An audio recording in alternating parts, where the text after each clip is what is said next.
Power can disappear in seconds, and when it does, everything stops. No lights, no internet, no refrigeration, no heating or cooling, just silence, and a sudden realization of how dependent we are on electricity. Every year, millions of Americans experience power outages, some last minutes, others stretch into hours or even days. And while most people blame bad weather, the truth is much more complex and more concerning. Understanding what really causes these outages is the first step toward protecting yourself from them. At the most basic level, a power outage happens when the flow of electricity is interrupted somewhere between the power plant and your home. But that system, the electric grid, is massive, aging, and under constant stress. Let's break down the real reasons why the lights go out. The most common cause of power outages in the US is extreme weather.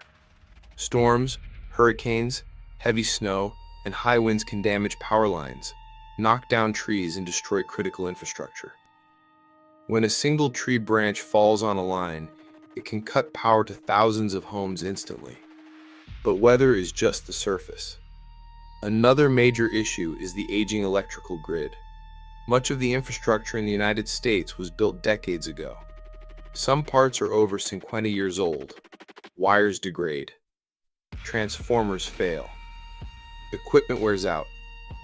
And as demand for electricity increases, this old system struggles to keep up. This leads to something called grid overload, when too many people use electricity at the same time, especially during heat waves or cold snaps. The system becomes overwhelmed.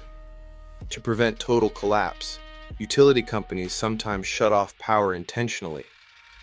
These are known as rolling blackouts. It sounds controlled, but for the people affected, it feels just as sudden and disruptive.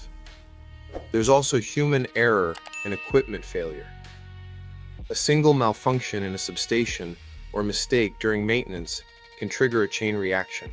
Because the grid is interconnected, one failure can spread quickly across large areas. Then there are less obvious causes. Animals, for example, are responsible for a surprising number of outages. Squirrels, birds, and even snakes can interfere with electrical equipment. It sounds minor, but these incidents happen more often than you'd think. And in recent years, a new threat has become more serious: cyber attacks. The power grid is increasingly digital, and that makes it vulnerable. While large-scale attacks are rare, experts agree that the risk is growing. All of these factors, weather, aging infrastructure, overload, human error, and external threats, combine to create a fragile system. But here's the key insight most people overlook. The grid was never designed to guarantee uninterrupted power for everyone at all times. It was built for efficiency, not resilience. That means when something goes wrong, and it will, you're completely dependent on how fast someone else can fix it. And that's the real problem. Because during an outage, you don't just lose electricity. You lose control. Your food starts to spoil. Your home becomes uncomfortable. Your ability to work, communicate, and stay informed disappears. And if the outage lasts long enough, it can quickly turn from an inconvenience into a serious situation. This is why more people are starting to think differently about energy. Instead of relying 100% on the grid, they're looking for ways to create backup power, or even generate their own electricity at home. Not necessarily to go fully off-grid, but to have a level of independence. Because when you understand how fragile the system is, it becomes clear that having a backup isn't extreme. It's practical. Even a simple, small-scale setup can make a big difference.